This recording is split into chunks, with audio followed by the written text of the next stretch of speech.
Buenos días a todos y bienvenidos al webinar Usando las armas de los atacantes.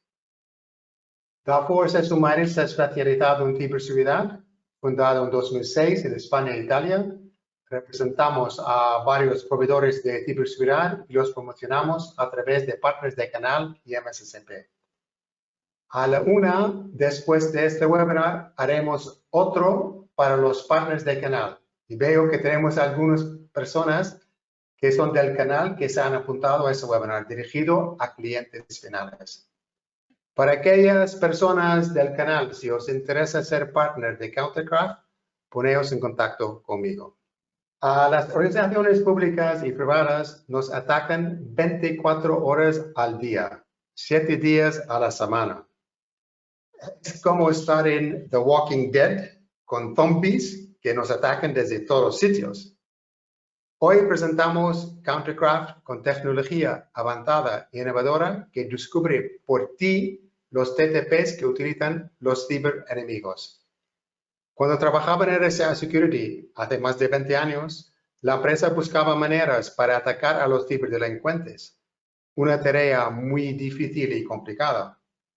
Hoy en día, gracias a Countercraft y algunas otras empresas que representamos, esta tarea es mucho más sencilla. Es decir, que ahora tú mismo puedes hacer el phishing a los ciberenemigos. Tenemos el placer y el honor de tener con nosotros hoy a David Barroso, con una dilatada carrera de 23 años en ciberseguridad e inteligencia, centrada en I+D, en empresas como AT&T, S21Sec y Telefónica. David fundó Countercraft hace 8 años y la empresa ha sido premiada por organizaciones importantes con inversiones millonarias de empresas de capital riesgo, entre ellas Telefónica. La empresa ha conseguido clientes importantes en todo el mundo, incluso el Departamento de Defensa de los Estados Unidos, con un contrato de $26 millones. Soy Zane Ryan, responsable de Darforce para España y Portugal. Tengo 42 años de experiencia, no de edad, de experiencia en las TICs, con los últimos 26 años en la parte de ciberseguridad. Aquí podéis ver el programa de hoy. Podéis hacer preguntas en cualquier momento durante ese episodio, escribiéndolas en la pestaña de preguntas. Haremos todo lo posible para responderlas a medida que vayan surgiendo. Pero en cualquier caso, las contestaremos antes del final del webinar. Hemos puesto a vuestra disposición unos documentos para descargar que podéis encontrar en la pestaña de documentos del panel de control de GoToWebinar. Muy bien, pues con esto ya paso la palabra a David para presentar Countercraft. Muchas gracias, Zane. Pues lo primero de todos, buenos días a todos. La verdad es que es un placer estar aquí en este webinar.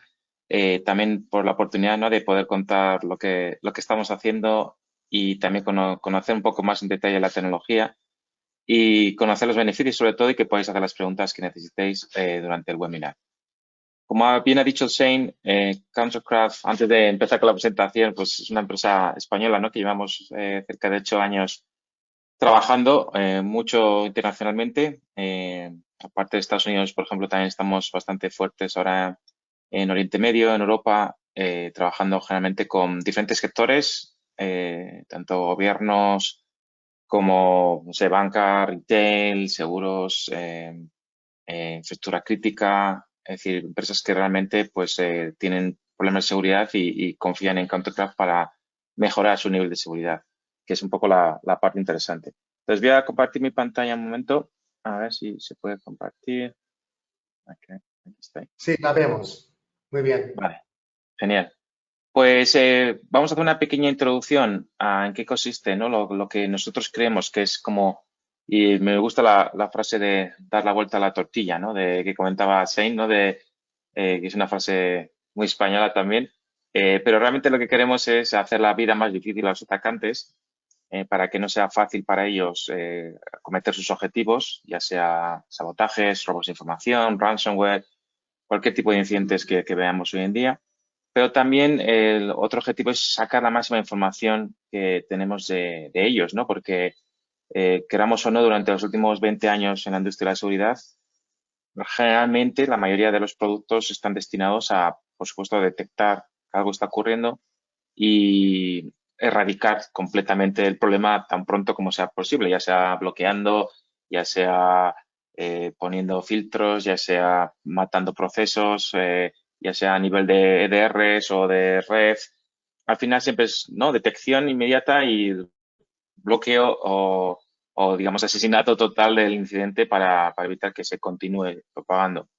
Pero eso tiene ventajas y desventajas, ¿no? Tiene ventajas, por supuesto, que puedes matar de raíz el problema, en teoría, pero la desventaja es que no conoces qué es un poco lo que intentaban hacer esos atacantes, ¿no? A dónde querían llegar, qué herramientas utilizaban y puedes sacar toda la información porque queramos o no, hoy en día los atacantes muchas veces nos atacan de forma muy dirigida y aunque les echemos hoy de nuestra red, mañana solamente quieran volver por otro lado porque realmente les interesamos. Entonces, tiene mucho más sentido intentarles hacer la vida difícil, intentarles controlar, gestionar, sacar la máxima información que podamos de ellos para poder mejorar nuestras detecciones que simplemente jugar un poco al juego del guacamole, ¿no? De cada vez que se levanta la cabeza, pegarles en la cabeza porque realmente no vamos a sacar esa información. Entonces, eso es un poco el germen que hay detrás de Countercraft, ¿no? Y cuando hablamos de Countercraft, hablamos mucho de tecnologías de deception o engaño, que básicamente es un poco el core, ¿no?, de nuestro producto. Al final nosotros queríamos facilitar y dar una herramienta potente a los equipos de defensa, a los Blue Teams, puesto que generalmente los Blue Teams muchas veces ponen solo capas, pero no tienen muchas de esa flexibilidad que puede tener un Red Team, ¿no?, de meterse hasta el fondo de la cocina. Entonces, pensábamos cuál era la técnica que mejor podía ayudarnos para ayudar a esos Blue Teams y vimos que Deception podía ser una función o una técnica válida, ¿no? Pero sin quitar la vista de que nuestro objetivo es hacer la vida más difícil al adversario. Y Deception es una técnica, pero por supuesto estamos analizando otras técnicas también para hacerle más difícil. Entonces, cuando hablamos de Deception, todo seguro que nos llega a la mente pues, los honeypots, los honeynets, que llevamos ya pues, muchos años, ¿no?, con ellos. Hay muchas herramientas open source. Pues yo diría, desde que empezó el Honeynot Project a principios de este siglo, pues muchos de nosotros no hemos estado jugando con estas herramientas pues para detectar información que hay por internet, ya sea interna, externa. Pero bueno, sí que ha habido siempre hay mucho interés, ¿no?, en la comunidad de la seguridad informática sobre el tema de honeypots y honeynets. De hecho, seguro que también muchos de vosotros habéis leído, ¿no?, el libro del huevo del cuco, ¿no?, de Clifford Stoll, donde es el primer caso, ¿no?, donde se utiliza una especie de honeynet en entornos ciber para, en este caso, pues detectar y sacar información de un espía de la KGB alemán. Si no lo habéis leído, os recomiendo leerlo, que es un libro muy interesante. Pero realmente, cuando hablamos de Deception hoy en día, todo eso ha madurado mucho, ¿no? Ya no estamos hablando de esas cosas que ocurrían hace 20 años. De hecho, Gartner, esta es un poco lo que también quería empezar, sacó, creo que fue muy acertadamente, como 5 grandes casos de uso a la hora de hablar de Deception, ¿no?, o de engaño. Desde los más sencillos a los más avanzados. Si os fijáis, tanto en el eje de las X como el eje de las Y, el eje de las X es el nivel de madurez de una organización, puesto que al final estas técnicas son válidas para cualquier tipo de organización, ya sea una empresa más o menos madura a nivel de ciberseguridad, más o menos grande. Al final, de hecho, muchas veces la pregunta que nos hacen es, pues yo soy una empresa que no tengo ni siquiera SOC, no hago threat intel, ¿cómo puedo usar Deception? Pues perfectamente, ¿no? Porque te va a permitir detectar cosas que no estás viendo hoy en día, ¿no? Incluso una gran empresa, ¿no?, que sería el otro extremo, ¿no? Ya tengo de todo, ¿qué me aporta Deception, no? Pues esa facilidad de poder sacar información de los atacantes, gestionarlos, por ejemplo, es uno de los grandes beneficios. Entonces, vemos en estos 5 casos de usos donde empezamos desde el caso básico, que es simplemente una especie de detección. Y esto es muy interesante porque al final el objetivo es intentar detectar cuanto antes que algo está ocurriendo. ¿Qué problema tenemos hoy en día en las organizaciones? Pues que todos tenemos un montón de productos de seguridad, recibimos un montón de alertas, muchos falsos positivos, estamos inundados, nuestro equipo no da para más, no tenemos recursos. Pues, ¿qué beneficio claro sacamos de este primer caso de uso? Pues que generalmente si nosotros desplegamos, imaginaros, servidores, endpoints, documentos, etcétera, de que nadie tendría que interactuar con ellos y de repente alguien interactúa con ellos, pues está claro que algo por lo menos hay que investigar, ¿no? Entonces, ¿qué nos garantiza eso? Que vamos a tener pocas alertas, pero las alertas que tengamos van a ser de mucho valor, porque nadie tendría que estar, digamos, interactuando con nada de lo que hemos desplegado interna externamente. No es el mismo caso que un problema que puede tener un NDR, NDR o un EDR en el endpoint, donde tienen que lidiar en que tienen que saber qué cosas son buenas y malas, porque los usuarios están usando la red, están usando los endpoints. En nuestro caso, en el caso de Deception, no pasa eso, porque nadie tendría que estar interactuando con los documentos, los endpoints, los servidores, no sé, las redes Wi-Fi, los GitHubs que hemos desplegado, los servidores web, nadie tendría que tocarlos. Entonces, si alguien entra, pues sabemos qué está ocurriendo. El segundo caso interesante es ya para no solo detectar, sino responder, ¿no? Donde ya podemos hacer como un camino, que nosotros llamamos una especie de attack path, ¿no? Una especie de camino al atacante para que pongámosles como una especie de miguitas para que siga nuestro camino, que por ejemplo salte de un servidor a este otro servidor, luego vaya a un back S3 en AWS, luego vaya a un Office 365, luego vuelva a un Windows por RDP, luego salte a una VPN. Hacemos ese camino, ¿no? Para también que garantizar que va a estar el máximo tiempo con nosotros y no contra los sistemas de producción reales, y a la vez en todo ese camino, por supuesto, le estamos haciendo pruebas para sacar la información de qué herramienta se utiliza, cuál es su objetivo, intentar incluso llegar a cierto nivel de atribución. Es decir, todo ese camino es muy favorable para el equipo azul. Luego, ya subiendo hacia arriba, pues por supuesto, sacar toda esa información a nivel de TTPs y OCs, utilizar esa información para hacer threat hunting en mi organización, porque es información útil, vital. Y luego ya el quinto nivel, que en base a nuestra experiencia, ya es solo a nivel de gobierno, podemos decir, ministerios de defensa, servicios de inteligencia, de cómo interactuar con el atacante ya de tú a tú, ¿no? De dedicar gente, recursos a poder interactuar con el atacante, desplegando cosas que saben que el atacante le va a buscar, y una vez que caen ellas, pues desplegando más cosas, haciéndolo cada vez más atractivo y haciendo como una especie de agujero negro para mantener al atacante enganchado con esta campaña, podemos decir, de engaño el máximo tiempo posible. Entonces, ya vemos que hay diferentes tipos de casos de uso y, por supuesto, dependiendo del nivel de madurez, pues empieza por uno o por otro, ¿no? Pero todos ellos son válidos y todos ellos son muy interesantes.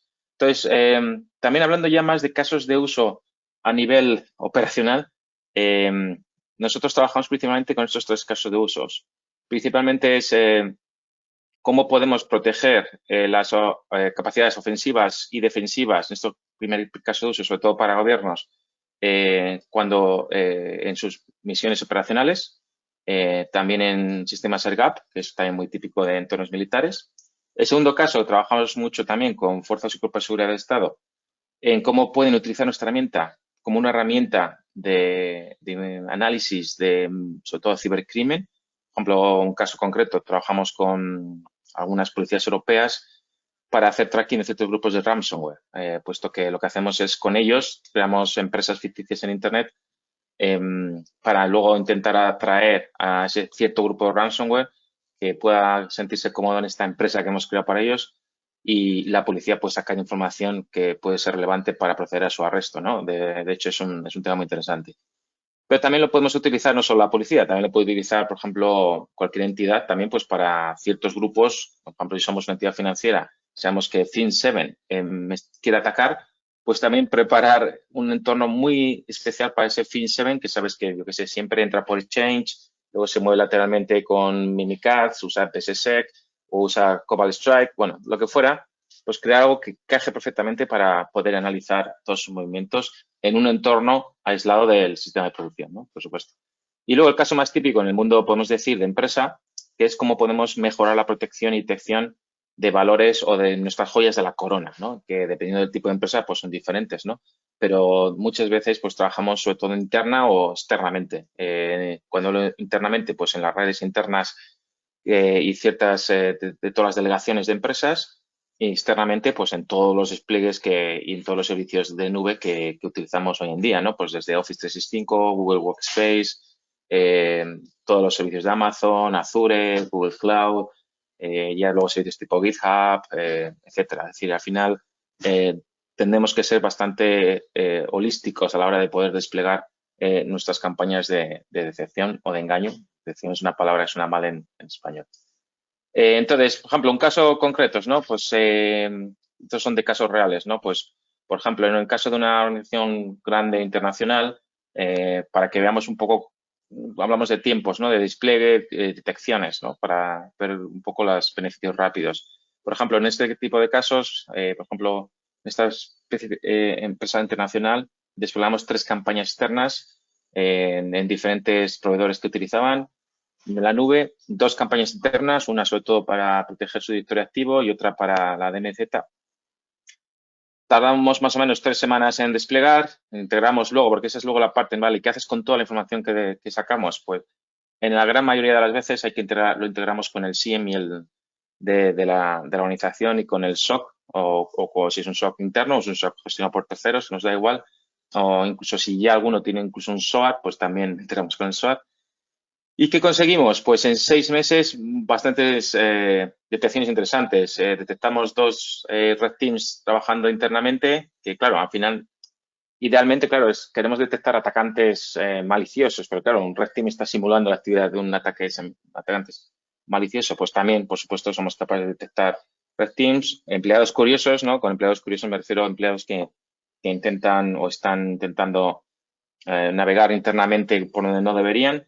Y detectamos actividad de un grupo específico que sabíamos que a esta empresa la habían atacado en el pasado, en este caso Early, porque al final detectamos esa antes de que comprometiera la organización, detectamos intentos de compromiso de este grupo concreto en nuestros entornos de engaño. De hecho, todas estas detecciones, aparte que esta empresa tenía un montón de otros productos, tenía EDR, NDRs, tenía muchos productos, no fueron capaces de ver nada cuando nosotros, por ejemplo, sí que fuimos, ¿no? Es un caso interesante, ¿no? Para que hagamos una diferenciación. O, por ejemplo, en otro caso similar, en un gran banco, donde también pudimos desplegar, sobre todo en redes ya antiguas, que tenían, pues, igual Windows XP todavía, donde podemos desplegar nuestra tecnología. Pudimos recolectar información en tiempo real de ciertos atacantes que encontramos.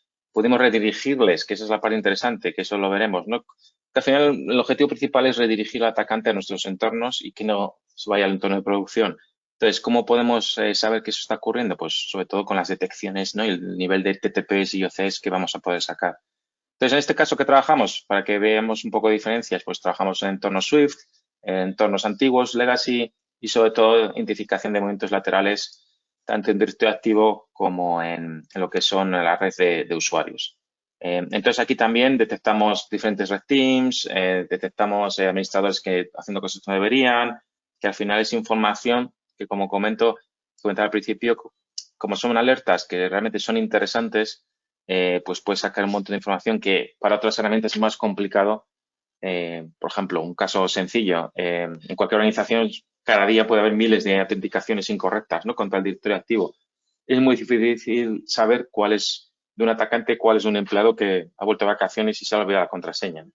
Entonces, ahí es muy difícil. Pero claro, si alguien intenta autenticarse contra uno de los servidores que hemos puesto que nadie debería acceder a él, pues, bueno, pues sabemos que sí o sí es algo que tenemos que investigar, ¿no? Es una ventaja enorme, ¿no? Comparado con intentar buscar la aguja en el pajar de todas las autenticaciones incorrectas.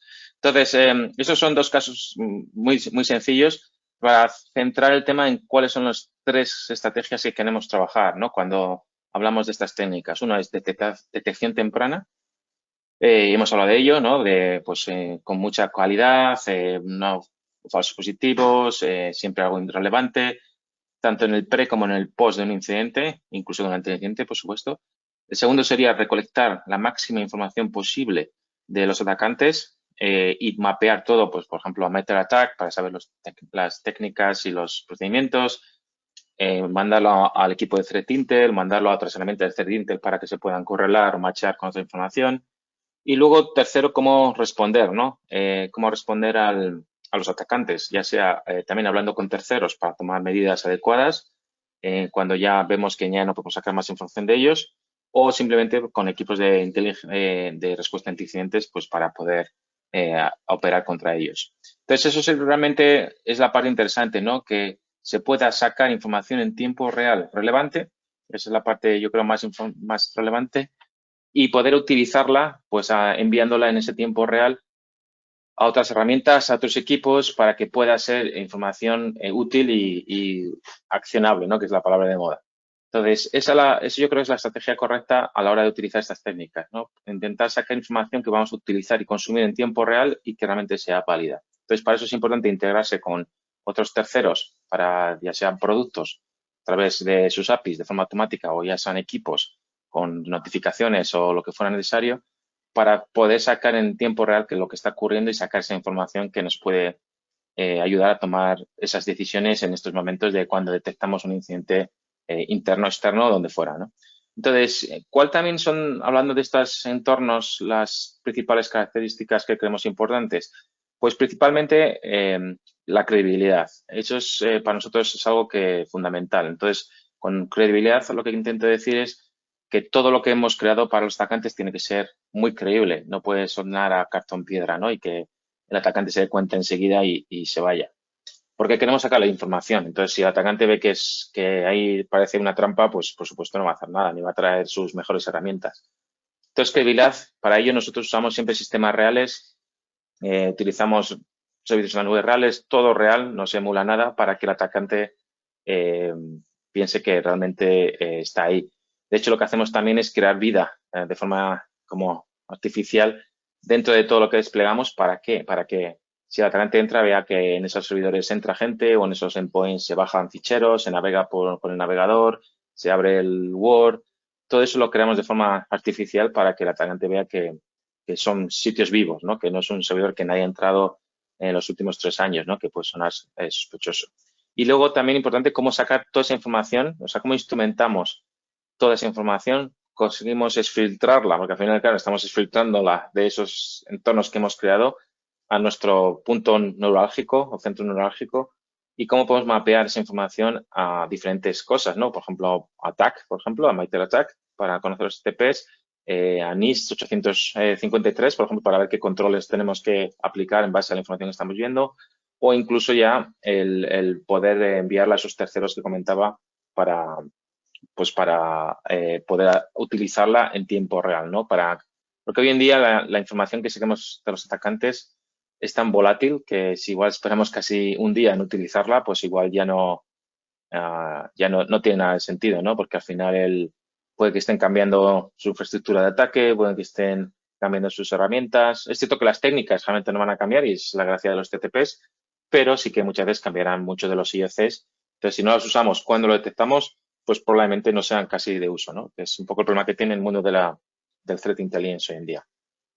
Entonces, bueno, ya no me dejo de rollos. Id escribiendo preguntas si queréis y vamos a ver un poco, vamos a saltar a verlo un poco en acción, qué tipo de cosas estamos viendo y haciendo.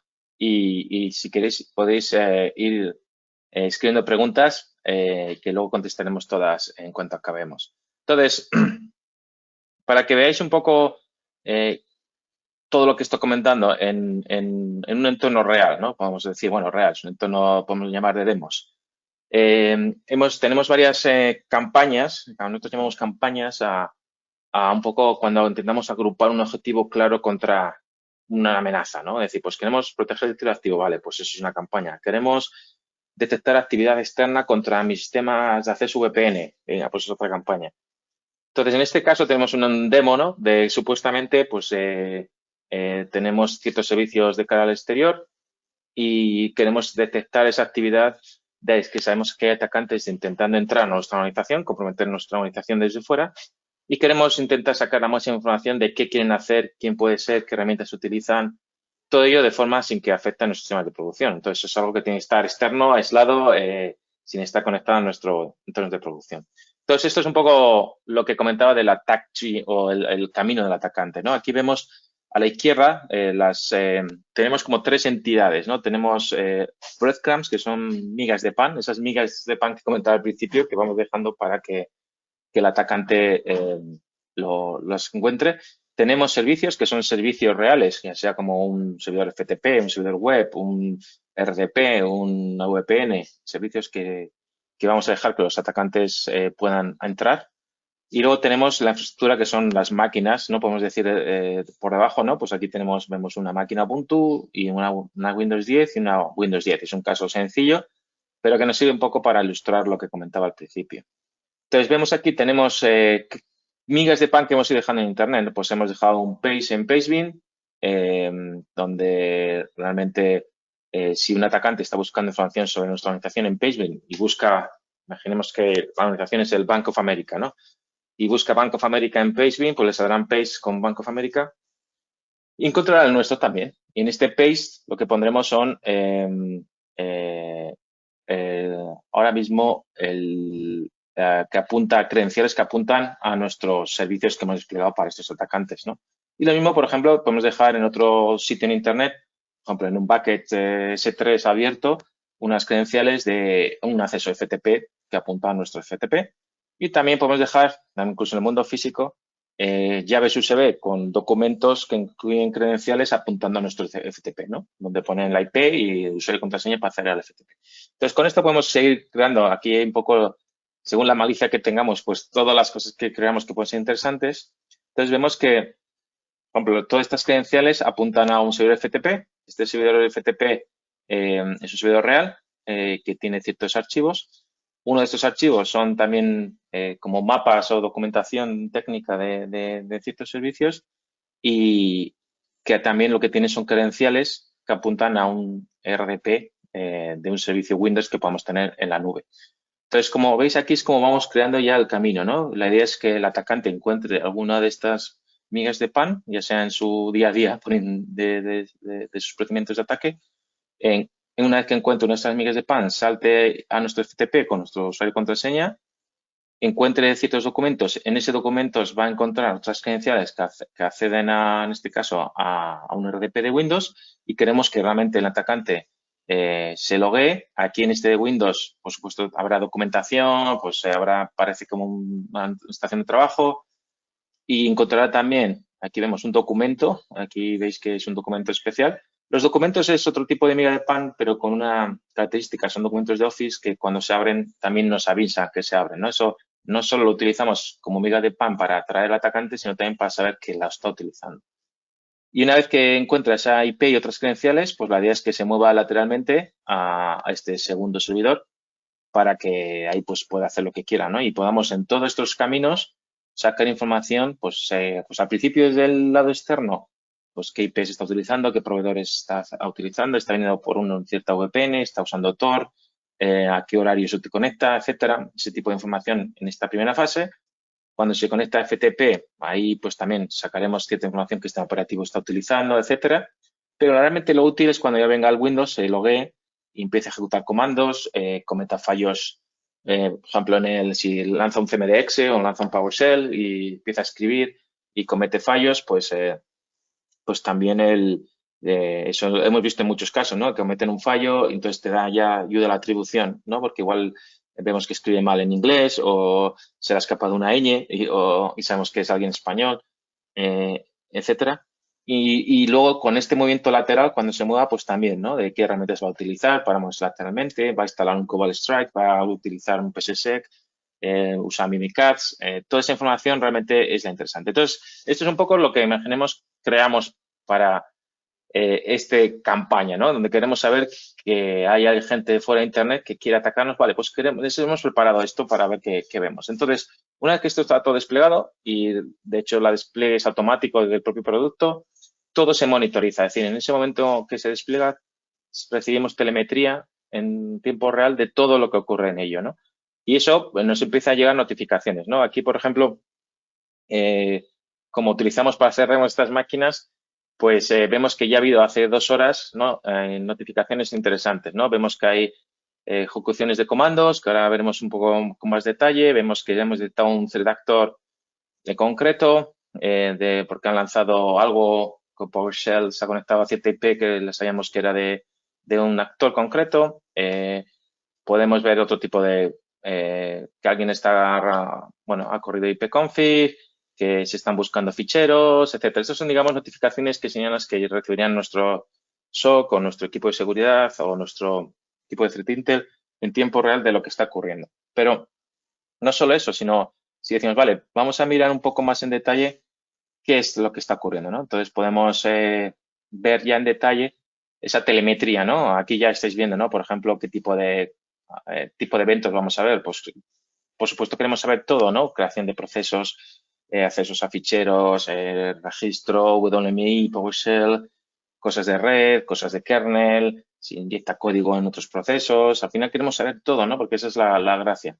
Entonces, si buscamos, por ejemplo, en las últimas, a poner en las últimas 6 horas, porque parece que había actividad de las demos, y pinchamos, por ejemplo, en este botón, vemos que ya rápidamente está habiendo actividad de ciertas técnicas de attack durante estas 6 horas, ¿no? Podemos ver, por ejemplo, este file and directory discovery, podemos ver que está ocurriendo. De hecho, vamos a ver por qué decimos esto, ¿no? Pues vemos que, bueno, ha ejecutado un PowerShell que se llama getChatItem, que recursivo, que también es para listar, digamos, los elementos de un directorio en PowerShell.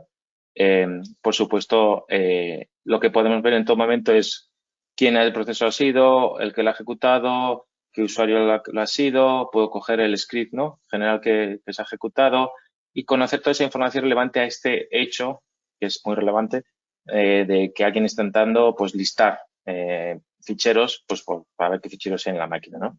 Pero con eso lo podemos hacer con todos, ¿no? Si vemos otro tipo de actividades que estamos viendo en el sistema, podemos ver todas las técnicas que hemos detectado. Ya digo, es un entorno de demo y simulamos accesos, simulamos al atacante lateralmente, pero ahora veremos en un momento ataques reales, ¿no? También para que veamos cómo es en la vida real.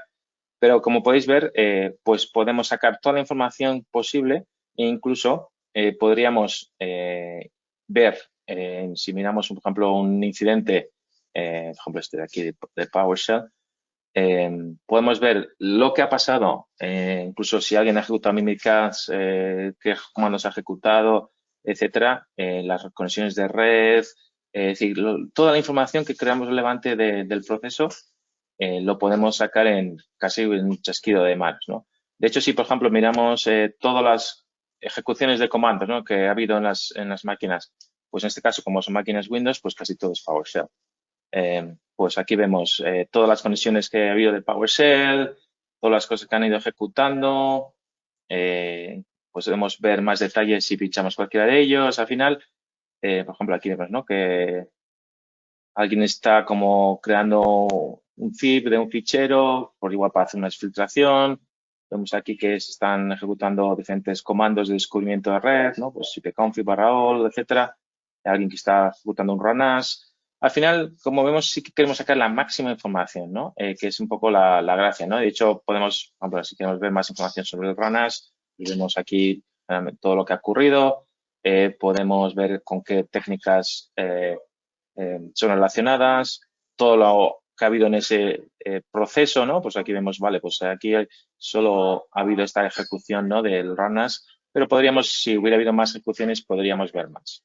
Entonces, como vemos, podemos sacar toda la información en tiempo real y podemos enviarlas de forma automática a esas integraciones que comentábamos antes. De hecho, la parte interesante es que podemos como comentaba, enviarlos a multitud de otros terceros productos para que sea utilizado en tiempo real. De hecho, por ejemplo, incluso herramientas del CCN, ¿no?, como vemos ahí, Lucía, Marta y Reyes, pero también a un montón de terceras herramientas y fabricantes que realmente tiene sentido utilizar para utilizar esta información en tiempo real.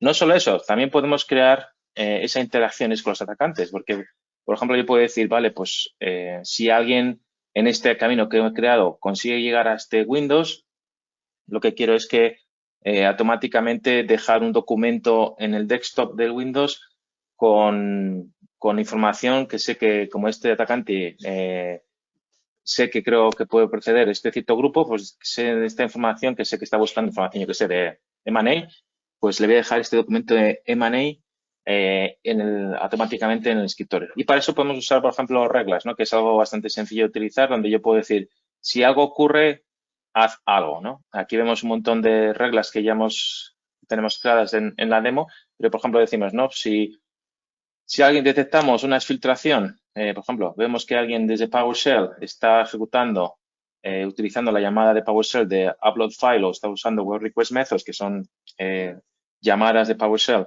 funciones de PowerShell, para poder subir o enviar cosas a Internet o a otros sitios terceros, entonces quiero enviar cierta información o imaginaos que quiero crear ese documento, ¿no? Pues podría ejecutar un comando en la máquina o puedo volcar la memoria si me interesa, puedo coger un screenshot de la máquina por si acaso pienso que va a hacer algo que necesito ver o quiero listar los procesos o enviar todo a Lucía o a un MIS o puedo apagar la máquina, ¿no? También eso muchas veces puede ocurrir. Como parte del final del camino, pues si ha llegado a este punto del camino, apago la máquina porque sé que no voy a sacar más información y quiero ya matarle, ¿no? Entonces, al final vemos que podemos generar y utilizar un montón de información en tiempo real. Entonces, vamos a ver un caso concreto de más tiempo real. Tenemos también, por supuesto, utilizamos nuestro producto y lo desplegamos en Internet para ver qué cosas vemos en tiempo real, ¿no? De diferentes tecnologías y de diferentes productos.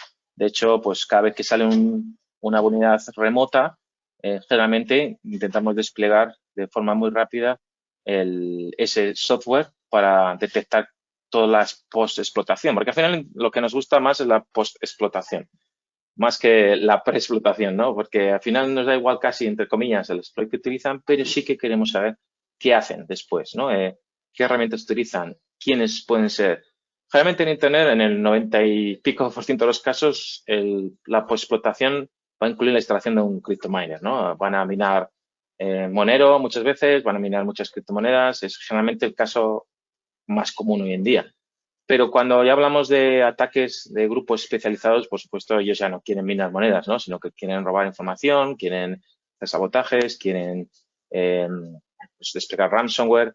Entonces, estos, por ejemplo, son máquinas que tenemos en Internet que están corriendo. Y para que veamos, por ejemplo, incidentes recientes, para que veamos qué tipo de actividad podemos detectar, ¿no? Por ejemplo, esta es una máquina Linux donde tiene un usuario con contraseña débil, algo que nos puede ocurrir a todos, ¿no? En este caso es una máquina en AWS que tiene el usuario EC2-user con una contraseña pues que puede ser la misma, ¿no? EC2-user o es admin o algo que sabemos que los que están haciendo fuerza bruta lo van a encontrar. Entonces, este es un incidente real que ocurrió hace unas horas donde vemos lo que hace un atacante. En este caso también instala un CryptoMiner, ¿no? Pero nos sirve igual. Vemos que hace un montón de técnicas de ataque, ¿no? Donde vemos que pues se mete con persistencia, también metemos,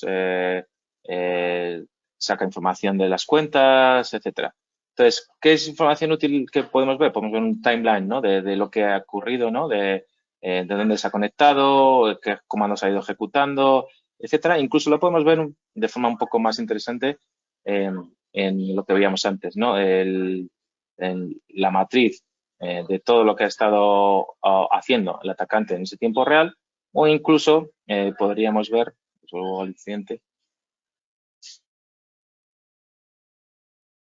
si vamos al siguiente, podemos ver todo lo que ha ocurrido y todos los IOCs que hemos ido sacando en tiempo real, ¿no? Desde hashes de ficheros que ha ido utilizando, las herramientas, dónde se ha conectado, si vuelvo, incluso vemos los comandos que ha ejecutado, ¿no? Pues vemos aquí, ¿no? Pues ha ejecutado un montón de comandos que básicamente es para instalar y configurar el sistema para que minen más moneros, pero vemos que incluso cambia la contraseña, porque claro, también se autoprotegen de que nadie más pueda entrar con esa contraseña débil que habíamos puesto, ¿no? Pues vemos aquí cómo cambia la contraseña, qué contraseña va a poner, comprueba cuántas CTUs tienes, porque al final también le interesa, ¿no? Para que mine más o menos, etcétera.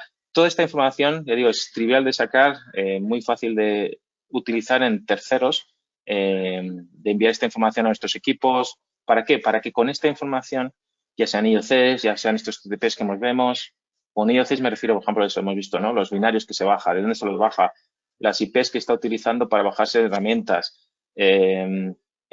como los comandos que ha ejecutado, los hashes de esos binarios que se ha bajado.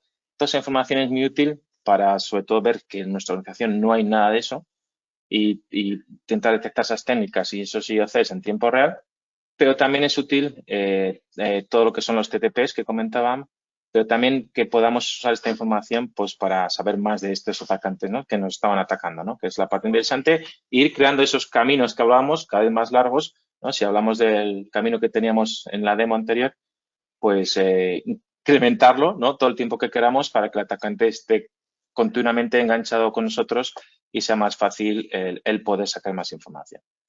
Así que bueno, hemos visto muy brevemente, hemos tocado la superficie de todas las capacidades que podemos hacer. Por supuesto, tenemos un montón más de información, tenemos información de atacantes que utilizamos para detectar si hemos detectado algo interesante de ellos o si hemos visto actividad de cierto atacante que nos puede interesar. También podemos crear nuestros propios atacantes. Bueno, hay un montón más de funcionalidades que no la tengo para este webinar, pero bueno, espero que por lo menos hayáis podido ver un poco el uso, ¿no? Y qué tipo de información podemos sacar y que os habéis hecho una idea un poco más o menos clara de qué beneficios puedes obtener a la hora de sacar o utilizar una herramienta de deception, ¿no? Como puede ser Countercraft. Así que nada, por mi parte también muchas gracias por vuestra atención. Shane, te paso la palabra. No sé si tenemos preguntas, pero te paso la palabra. Sí, sí, muy bien. Pues muchas gracias. José Luis, ¿puedes pasar rápidamente a la diapositiva del resumen? Ok, pues ya David nos ha dado un repaso muy bueno, muy detallado, pero como decía, hay mucho más sobre Countercraft que se puede decir. ¿Quieres dar un resumen rápido y pasamos a preguntas, David? Sí. Venga, pues hago un resumen rápido que básicamente es lo que he ido comentando, ¿no? En la presentación. Al final, con herramientas de Deception y especialmente con Countercraft, lo que podemos obtener es un IOCs y TTPs, ¿no? Un threat intelligence personalizado de los atacantes que nos atacan, ¿no? No de algo de terceros que esté por ahí por internet, ¿no? Entonces, algo muy importante para esa defensa activa donde vamos a intentar estar ese paso por delante, ¿no? No esperar a que nos ataquen, sino preparar ya nuestro entorno para poder hacer salida más difícil. Hemos hablado de casos de uso, ¿no? En este caso hemos hablado de, por ejemplo, de entornos de movimiento lateral, de la nube, hemos hablado de Swift, hemos hablado del ejemplo este que hemos visto de detección temprana, pero hay muchos más, ¿no? Al final es un poco la flexibilidad del producto que podemos utilizar dentro o fuera, ambos, para proteger lo que creemos que es más importante. Luego también la parte que mucha gente, ¿no? Y muchas empresas sufrimos es la falta de recursos, ¿no? Mucha gente también pues me suele comentar de que los equipos de seguridad, su SOC no da para más, tiene un montón de alertas que responder, tiene mucho tiempo en falsos positivos. Pues en este caso, pues ganamos un montón, ¿no? Porque realmente solo cuando ocurre algo, que ocurre en teoría pocas veces, es cuando vamos a recibir una alerta y por eso reducimos mucho la carga de trabajo, ¿no? Porque ahí vamos a tener una alerta de mucha fidelidad, podemos decir. También tardamos y reducimos la respuesta a incidentes porque ya me da un montón de información. No tengo que ir a hacer un análisis forense de un incident response del incidente que ha ocurrido, sino que ya tenemos toda esa información para ser utilizada en tiempo real. Y luego la parte interesante, ¿no? También de que al poderse utilizar, por ejemplo, en todas estas campañas que comentaba en la nube, el despliegue es súper rápido, que no hay que desplegar nada internamente, pues en cambio los beneficios son muy grandes, ¿no? Entonces yo creo que también muchas veces es cierto que desplegar cosas internamente puede ser complicado y tarda mucho, pero en nuestro caso también podemos desplegar todo fuera para redirigir a los atacantes a entornos que estén fuera, con lo cual el despliegue es súper, súper rápido. Y nada más, pues yo creo que es un resumen muy rápido, pero también si hay alguna pregunta, pues genial, también podemos tratarlas. Muy bien, David, pues muchísimas gracias. No dejo de sorprenderme por los avances que Countercraft está haciendo. Si alguno de vosotros quiere probar Countercraft, poneos en contacto con nosotros. Es muy fácil y se hace en poco tiempo sin interferir en vuestro entorno de producción. Pues ya vamos a pasar a preguntas y respuestas. Tenemos una pregunta aquí muy interesante que os la voy a leer un poquito extendida. Entiendo que habrán veces que se juntan varios adversarios cayendo en una misma campaña. ¿Cómo conseguís agrupar las acciones de cada uno de los actores? ¿Sois capaces de filtrar atacantes newbies que simplemente están fisgoneando sin mucha capacidad técnica? ¿Sois capaces de ponderar qué atacante es el más peligroso en base a las técnicas utilizadas? David, te dejo Pues contestar. sí, es una pregunta muy buena. Es una pregunta muy buena. Al final, la forma principal que utilizamos para diferenciar también depende de los objetivos de cada campaña. Imaginemos lo que hablaba al principio. Sabemos que hay un grupo avanzado que nos quiere atacar. ¿Cómo diferencio a los, podemos llamar script kiddies, ¿no? Que nos están atacando o las herramientas automatizadas que pueden ocurrir contra este atacante avanzado? Pues lo que hacemos es ir por fases. Es decir, cuando desplegamos esas migas de pan, empezamos con migas de pan difíciles de llegar, donde solo grupos avanzados, por ejemplo, pueden encontrarlas, o que puede estar, o que primero tienen que vulnerar o utilizar algún exploit, algo manual complejo para quitarnos filtrar esos script kiddies del principio, ¿no? Entonces, utilizamos esas fases, pues a veces eso, desplegando primero unas migas de pan difíciles de encontrar, que sabemos que solo un grupo avanzado lo encontraría. Y luego, si ese grupo tampoco lo encuentra, pues vamos abriendo el abanico poco a poco hasta que encontremos ese punto dulce donde encontremos que el grupo que estamos intentando atraer nos encuentre. Entonces, utilizamos ese tipo de trucos, ¿no? Para intentar atraer solo al que queremos, ¿no? Y no recibir un montón sobre todo en Internet. En la red interna es diferente, ¿no? En la red interna no tenemos ese problema, pero cuando hablamos de Internet es cierto que tenemos que utilizar esos trucos para diferenciar. Y luego también, si hay varios actores involucrados, generalmente también en estos caminos que comentaba, también ese camino tiene diferentes rutas. Entonces, puedes que un actor entre en uno de nuestros servicios y encuentre una miga de pan y otro actor en el mismo servicio encuentra otra miga de pan que apuntan a sitios diferentes, ¿no? Eso también utilizamos para intentar redirigirles a diferentes sitios. Claro, si dos actores a la vez están en el mismo sitio, es cierto que ahí tenemos problemas a la hora de diferenciarlos, o sea, capturaríamos toda la información, pero es cierto que no tendríamos claro quién es quién. Igual solo viendo las técnicas que utilizaran, los IOCs que utilizaran, puede ser una forma de diferenciarlos. Muy bien, David. Muchas gracias. Pues de momento no hay más preguntas, por lo cual vamos a pasar a finalizar. En estos enlaces podéis conseguir más información sobre Countercraft. La página de Countercraft es en inglés y la de DotForce está en castellano, aunque podéis cambiar el idioma a catalán, euskera, gallego, portugués y también inglés. Además, si asistes a la 17ª jornada del CCNSERT, que tienen lugar del 28 al 30 de noviembre, visítanos en el stand 27 para ver en vivo una demo de Countercraft, que es uno de nuestros 4 copatrocinadores. Podrás participar en el sorteo de un Apple iPad. También te recomendamos que nos acompañes en nuestra presentación en la sala 21 el martes 28 a las 15:35, cuyo título es Nuevas y emergentes tendencias en ciberinteligencia, ciberdrones. También podrás participar en el sorteo de un dron de alta gama con cámara incorporada. Y pasamos al final. Como siempre, grabamos vuestros webinars. Podéis encontrarlos en nuestro canal de YouTube, youtube.com/@.force. Aquí tenéis vuestros datos de contacto y donde podéis conseguir más información. Os recomiendo seguirnos en LinkedIn y Twitter, o ahora se llama X, para estar al día con las últimas novedades de ciberseguridad. Con esto terminamos el webinar usando las armas de los atacantes. Gracias a todos por vuestra participación y también un gran agradecimiento a David y su equipo por su apoyo e involucración en este webinar. Hasta la próxima.